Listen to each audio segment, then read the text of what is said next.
Hello student, good morning to all of you. Today I study class 12th physics, chapter 3rd, current electricity. Chapter 3rd, current electricity. In previous video we study about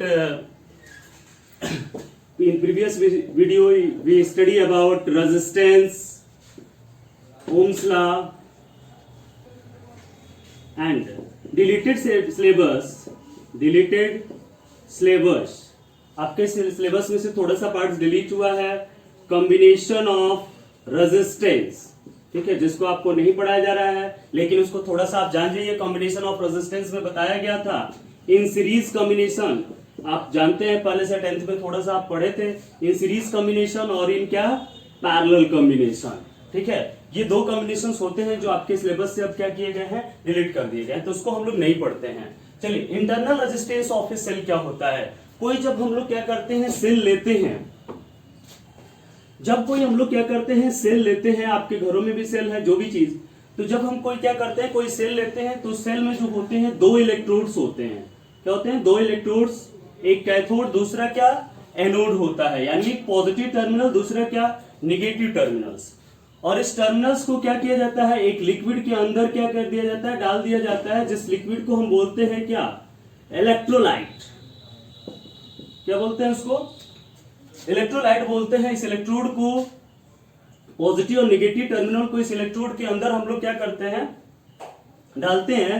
और एक ये positive electrode है, दूसरा negative electrode है, और इसके अंदर हम लोग इलेक्ट्रोलाइट का यूज करते हैं. इलेक्ट्रोलाइट मतलब क्या, H2SO4, डाइल्यूट H2SO4. इसका यूज करते हैं हम लोग, डाइल्यूट H2SO4 का क्या करते हैं, यूज करते हैं इलेक्ट्रोलाइट के रूप में. जो आपके घरों में बैटरी होती है उसमें डाइल्यूट H2SO4 यूज किया जाता है. 2% H2SO4 एंड 98% वाटर. अब होता क्या है कि ये जो इलेक्ट्रोलाइट है, इसके पथ में क्या करता है, एक ऑब्स्टिकल अफोर्ड करता है. जैसे सिंपल हम लोग ये पथ लेते हैं और इसमें करंट फ्लो हो रही है, तो ये वायर जो होता है इसमें एक ऑब्स्टिकल ऑफर करता है, जिसको हम लोग क्या बोलते हैं, रेजिस्टेंस बोलते हैं. R equal to V upon I. क्या होता है, R equal to V upon I. लेकिन यहां पर इसका इंटरनल जो रेजिस्टेंस होता है, इंटरनल रेजिस्टेंस कह रहा है ना, तो the resistance offered by a cell, offered by the electrolyte of the cell, offered by the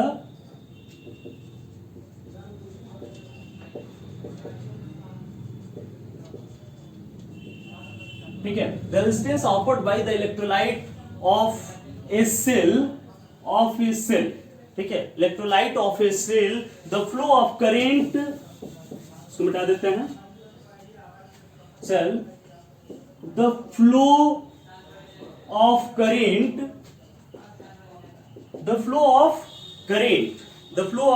between its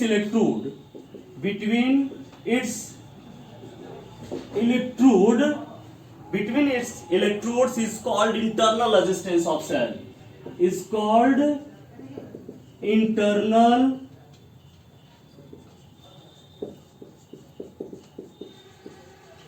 resistance of cell. ठीक है, यानी resistance offered by the electrodes of the cell, जो इसके बीच, इलेक्ट्रोड्स के बीच, किसके द्वारा, electrode of a cell, electrolyte of a cell. ये जो इसमें इलेक्ट्रोलाइट, इसमें जो हम लोगों ने फिल किया है, ये इलेक्ट्रोलाइट इसके पथ में जो रेजिस्टेंस ऑफर करता है, उसको हम लोग क्या बोलते हैं, इंटरनल रेजिस्टेंस बोलते हैं. अब ये इंटरनल रेजिस्टेंस किस पर डिपेंड करता है, internal resistance may be depend upon, ठीक है, इंटरनल रेजिस्टेंस में भी डिपेंड अपॉन, फर्स्ट, पहला चीज किस पर डिपेंड करता है, nature of electrolyte.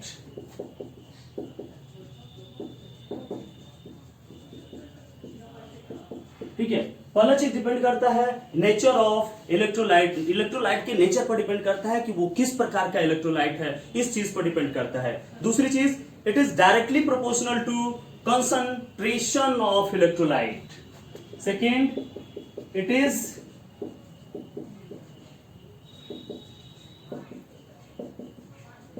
directly proportional to nature of electrolyte, ठीक है, it is directly proportional to nature concentration of electrolyte. Electrolyte की किस चीज पर डिपेंड करता है? कंसंट्रेशन पर डिपेंड करता है कि वो इलेक्ट्रोलाइट जो है उसका कंसंट्रेशन कितना है, ठीक है। इलेक्ट्रोलाइट के कंसंट्रेशन पर डिपेंड करता है कि वो कितना कंसंट्रेटेड है। जैसे यहां पर हमने कहा था डाइल्यूट H2SO4 ले रहे हैं, डाइल्यूट H2SO4 लेंगे तो इसका रेजिस्टेंस कम ऑफर्ड होगा, लेकिन इस डाइल्यूट की जगह पर अगर कॉन्सेंट्रेट H2SO4 हम ले लेते हैं तो इसमें रेजिस्टेंस क्या होगा? बहुत ज्यादा ऑफर्ड होता है। तो ये हमारा कहलाता है क्या?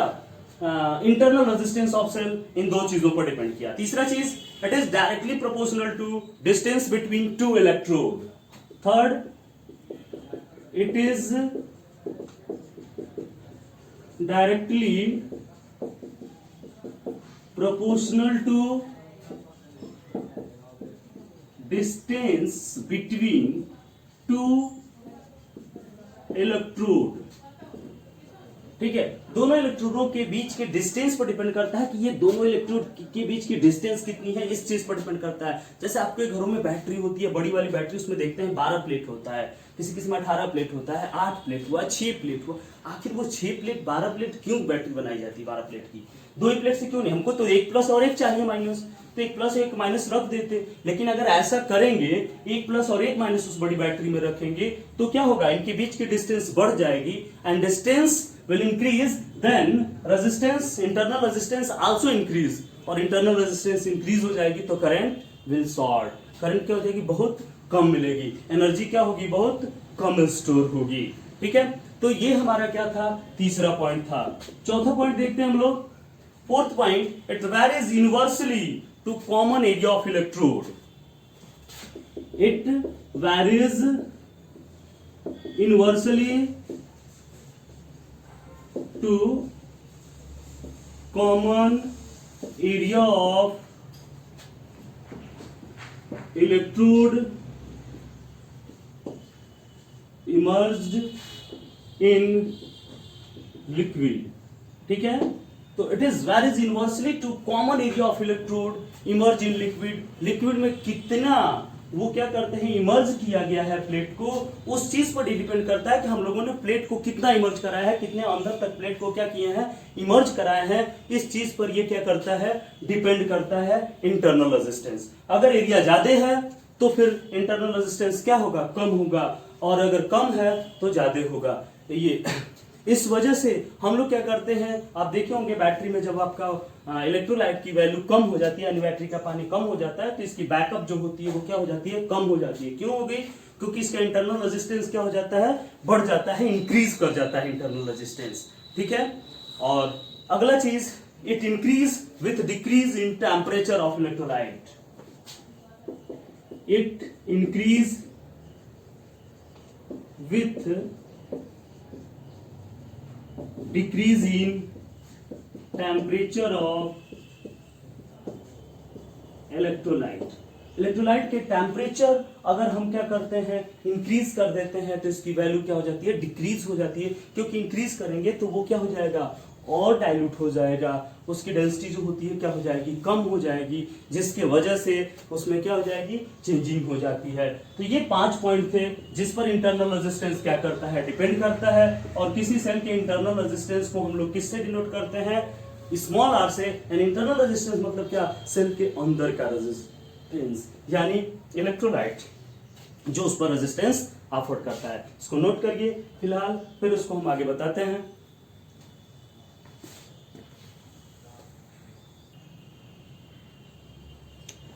ठीक है, चलिए मिटा दें। हो गया? नोट कर लिया?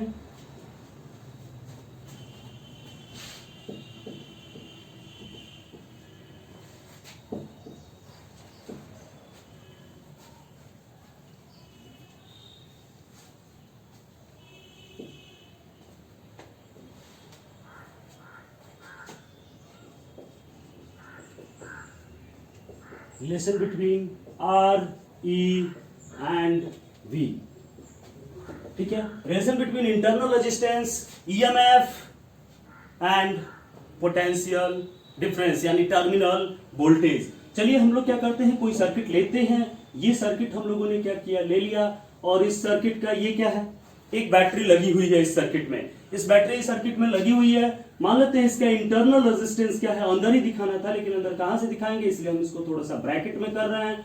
इसका ईएमएफ ई है और इंटरनल रेजिस्टेंस क्या है, आर है, और इसको एक्सटर्नल सर्किट से हम लोगों ने क्या कर दिया है, जोड़ दिया है। ये इसको एक्सटर्नल सर्किट से क्या कर दिया गया, जोड़ दिया गया। ये एक्सटर्नल सर्किट से हम लोगों ने जोड़ा।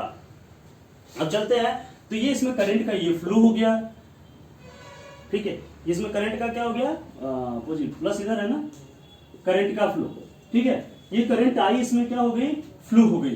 तो relation between R E and V, सबसे पहले चलते हैं ई में, ठीक है।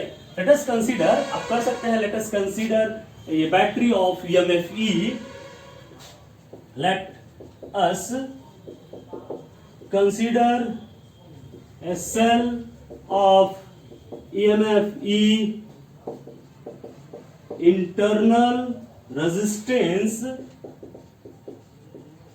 small r, connected to a external resistance capital R। Capital R external resistance से इसको क्या किया गया है, कनेक्ट कर दिया गया है। अब हम लोग चलते हैं ईएमएफ पर विचार करते हैं, ई पर। ई मतलब क्या होता है, पूरे सेल में जब वो सेल क्या हो, क्लोज हो, यानी ईएमएफ ई इक्वल टू क्या होता है, ईएमएफ ई इक्वल टू क्या, work done by the cell, ठीक है, work done by the cell in carrying a unit charge, in carrying a unit charge, ठीक है, यानी वो वर्क डन जो क्या एक यूनिट चार्ज को मूव कराने में क्या करता है, लगता है along the closed circuit, along the closed circuit, ठीक है, यानी work done by the cell in carrying a unit charge along the closed circuit, यानी क्लोज सर्किट के along वर्क करने में, यानी उसको ले जाने में जो हमको क्या करना पड़ता है, वर्क करना पड़ता है, उसे ही हम क्या कहते हैं, ईएमएफ कहते हैं, टोटल ईएमएफ। जैसे कोई सेल होता है, उस सेल का लिखा रहता है 1.5 वोल्ट, देखना सेल पर ईएमएफ लिखा रहेगा 1.5 वोल्ट। 1.5 वोल्ट वोल्टेज नहीं देता, वोल्टेज उससे थोड़ा सा कम देता, 1.41 वोल्ट, लेकिन टोटल ईएमएफ उसका क्या है, 1.5 वोल्ट। यानी work done in external work done charge by external resistance या work done in internal resistance, दोनों का sum is equal to work done in external circuit plus work done in internal circuit, ठीक है, work done in external circuit plus work done in internal circuit, दोनों circuit में जो work done होता है उसके सम को हम क्या कहते हैं, ईएमएफ कहते हैं, ठीक है। तो अब work done internal circuit unit charge, तो W इक्वल टू क्या होगा, V इंटू क्यू हो जाता है, यही होता है, W equal to V into क्या, E, ठीक। तो V इंटू क्यू, क्यू क्या है 1 है, W इक्वल टू क्या हो गया, V हो गया। तो ये capital V plus small v dash, ठीक है, E इक्वल टू, ठीक है, V डैश मतलब इंटरनल सर्किट के कारण जो होता है उसको कहते हैं पोटेंशियल ड्रॉप, ठीक है, पोटेंशियल ड्रॉप बोलते हैं उसको, ठीक है। तो ये क्या हो गया, V प्लस क्या, V डैश। चलिए आगे हम लोग चलते हैं, according to Ohm's law, according to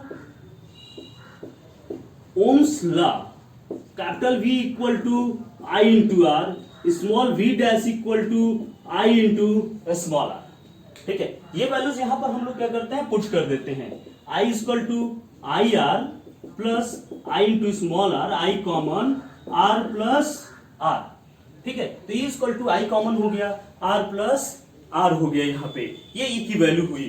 अब यहां पर हम लोग निकालेंगे क्या, करंट की value, current I equal to क्या हो जाएगा, E upon r plus r, यही होगा, current I equal to E upon क्या, R प्लस R। ये करंट I की वैल्यू हमारी हो गई, ये E upon R plus R, यानी total EMF upon total resistance, ठीक है। यानी क्या, ये मतलब EMF अपन टोटल रेजिस्टेंस, यानी electromotive force upon total resistance I equal to E upon R plus R। ठीक है, अब निकालेंगे potential difference of cell. Potential difference of cell, cell का पोटेंशियल डिफरेंस निकालेंगे। क्या हो जाएगा, सेल का पोटेंशियल डिफरेंस कितना होता है भाई, V equal to I into capital R। ठीक है, और I इक्वल टू कितना आ गया है, यानी E into capital R upon R plus R। ठीक है, अब चलिए V इक्वल टू कितना हो जाएगा, E minus small v dash, यानी E माइनस क्या I इंटू R। ये V इक्वल टू हुआ कितना, E माइनस आई आर। ये V की वैल्यू हो गई E माइनस आई आर हो गई। अब हमको निकालना है इंटरनल रेजिस्टेंस की वैल्यू, तो क्या हो जाएगा, internal resistance small r equal to, यहां से क्या हो जाएगा, स्मॉल r इक्वल, देखो E माइनस वी अपॉन क्या I, E minus V upon I। ठीक है, चलो इसको हम लोग लिख सकते हैं क्या, E minus V upon R। ये R ऊपर चला जाएगा, small r equal to E upon V minus 1 into क्या कैपिटल R। ठीक है, R equal to E upon V minus 1 into capital R हो जाएगा। तो ये किसकी वैल्यू होगी, relation between internal resistance EMF and V, R E और V के relation R equal to E upon V minus 1 into capital R, यानी internal resistance EMF और पोटेंशियल डिफरेंस पर क्या करता है, डिपेंड करता है। ठीक है,